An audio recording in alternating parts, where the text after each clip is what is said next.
sie da wie immer, als in Nacht die seine war, die seine war. Still umkränzt von blondem Haar, wie von einem heiligen Schimmer, von heiligen Schimmer.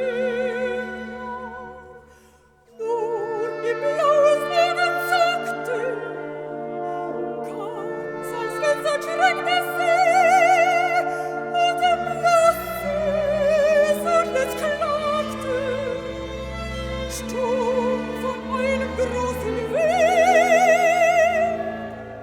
Fiel sie so in ihrer Trauer, vor ihr trat mit dünner Sinn, rot glimmerte Schauer, seines Unglücks durch ihn